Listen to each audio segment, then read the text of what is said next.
Brought to you by Hackensack University Health Network. We're talking politics with a guy who knows politics. Max Pizarro is the editor of PolitickerNJ.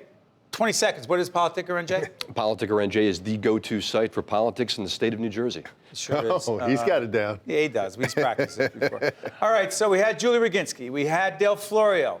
You say what's at stake in this 2016 presidential race between Trump and Hillary? I think many things are at stake, Steve. I think that clearly the direction of the country is at stake because we have such different candidates. We have wildly divergent candidacies in Trump and Clinton. Her strengths and weaknesses, his strengths and weaknesses. So are we talking nationally or are we talking in New Jersey? Okay. By the way, Del Florio, a Republican supporter of Trump, said he can't win in New Jersey. Do you agree with that? I do. I think it's a real uphill struggle for him. You look at the history of New Jersey politics and New Jersey presidential politics, and a Democrat has won every single general election contest going back to 1992 when Bill Clinton was the candidate for president. Let's go nationally now. Yep. His strengths. So his strengths are clearly a global disaffection with the establishment. And so to the extent that he can key into that and perhaps key into the anger of certain demographic groups, which clearly he seems to be trying to do, he has a shot. He has a real shot. I think that Hillary Clinton's strengths seem to be a certain steady hand by contrast. That's certainly what she's trying to strike in the way of a contrast. Can we talk about the other side of it? Sure. Donald Trump's downside, weaknesses. So I think that his downsides are that he's completely unpredictable.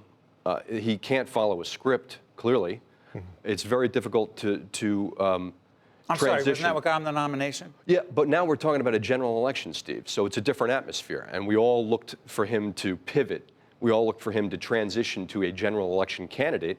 And he's not doing that. Oh, but didn't he just do that? He fired his his program at the end of June. Yeah, he fired Lewandowski. He fired Lewandowski, and he's using teleprompter. He seems to be sticking to script. You don't think it's going to last? I'm not sure. We need to see some consistency over a period of time. I think a matter of days doesn't yet give us enough time to believe that he could be different from what he was in the primary. Hillary Clinton's weaknesses.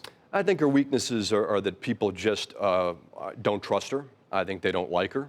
Oh, other than that. How was the play, Mrs. Lincoln? No, seriously, you can't. Don't trust her, don't like her.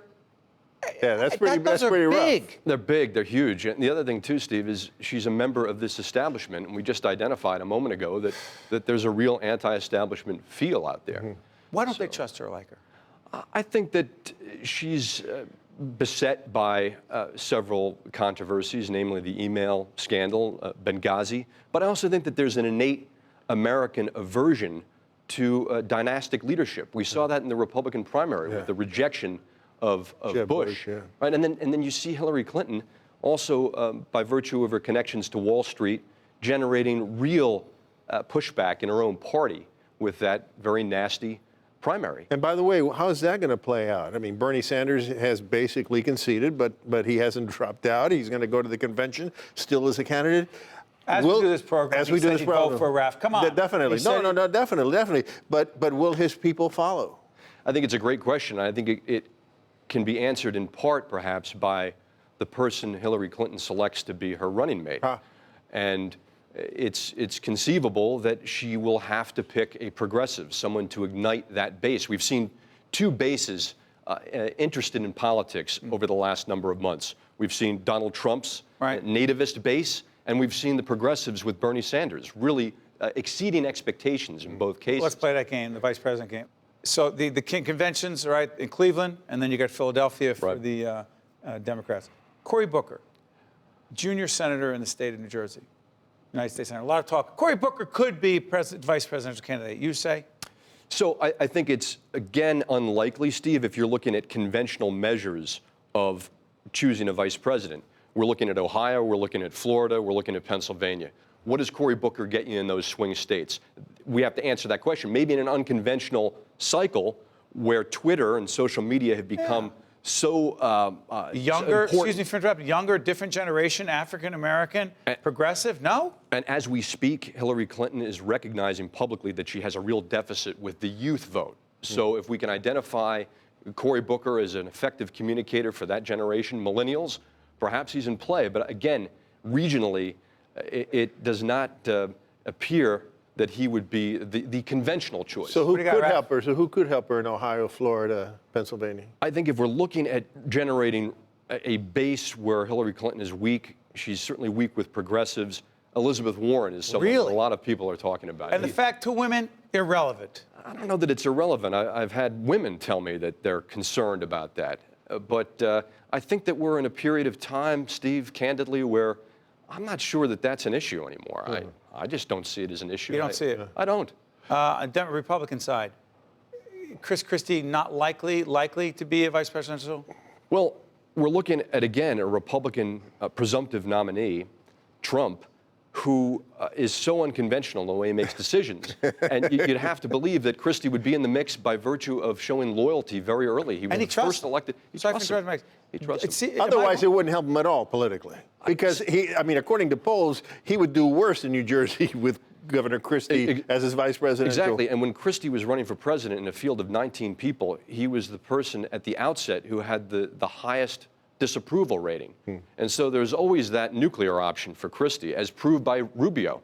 When Christie was showing in the primary that he was a threat, they blew him up quickly. But hold on. But Chris Christie also proved that on the campaign trail, when he needs to and chooses to go after someone a la Rubio. Marco Rubio, he's clearly able to do that. So that doesn't have value for Donald Trump? It's a fascinating question. He was already out of the running when he went on the attack. He had an impact, but it was a murder-suicide. So you're not predicting. Where do you think Trump goes? I think Trump goes with his gut, which means I would put Christie in play. Okay, real quick. 2017, put you on the spot. I know it's far away. Democratic candidates you think are going to be? I think they're going to be Senate President Steve Sweeney, Jersey City Mayor Stephen Fulop, former U.S. Ambassador to Germany Phil Murphy, at the very least. On the Republican side, Kim Guadagno, you think she's in? Lieutenant Governor? We see the Lieutenant Governor, Kim Guadagno. I'm looking very hard at Assemblyman Jack Chiatarelli. He's making a lot of moves. Oh, yeah. We've had him on a couple of times. Stay with us, Max Pizarro, PolitickerNJ. Everything you want to know about politics on the site, but also when he's with us. And Michael Aaron and our friends on NJTV tells it there as well. Thank you very much. What do you got, Thanks, Rafi? Max. Well, that's it for this edition of New Jersey Capital Report. Talk my fast, colleague Rafi. Steve Adarbato, I'm Rafael P. Roman. Thanks for watching. We'll see you next week. Is that fast enough? There is a place that pushes beyond traditional thinking to take medicine further than ever before, where science and creativity work together to give heart and cancer patients new possibilities, and researchers discover options for children who once had none. A place that proves every day that impossible is just an opinion. Hackensack University Medical Center, where medicine meets innovation. Also brought to you by New Jersey Sharing Network, International Union of Operating Engineers, Local 825. And by Seton Hall University,